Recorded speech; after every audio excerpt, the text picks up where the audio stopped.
রামজ্যোতি প্রদীপ প্রজ্বলনে সেজে উঠল গোটা আগরতলা শহর। সোমবার উত্তরপ্রদেশের অযোধ্যায় রামলালার প্রাণ প্রতিষ্ঠা উপলক্ষে অকাল দীপাবলি পালন করা হয় সকল সনাতনী মানুষদের মধ্যে। রামজ্যোতি প্রদীপের আলোয় সেজে উঠল ছোট্ট পার্বত্য ত্রিপুরার রাজধানী আগরতলা শহর। সোমবার অযোধ্যায় ঐতিহাসিক মুহূর্তে প্রাণ প্রতিষ্ঠা হলো রাম মন্দিরের রামলালার মূর্তিতে। এই উপলক্ষে গোটা দেশে সকল সনাতনী মানুষদের মধ্যে ব্যাপক উৎসাহ উদ্দীপনার পরিবেশ বিরাজ করছে।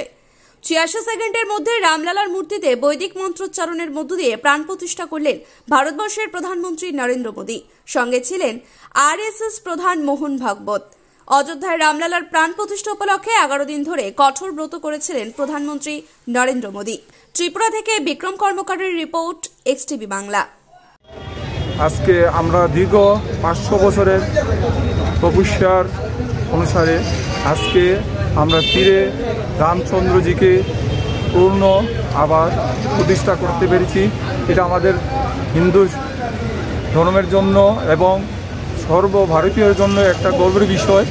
আমরা আজকে লেনিন সরণি ব্যবসায়িক সমিতির পক্ষের থেকে আমরা সবাই সন্ধ্যার সময় প্রদীপ জ্বালিয়ে রামজির হিসাবে রামজি আসার যে উপলক্ষ হিসাবে যে দীপাবলি হয় ওই হিসাবে আমরা আবার দীপাবলি অনুষ্ঠানের মতনই করছি সবাই মিলে।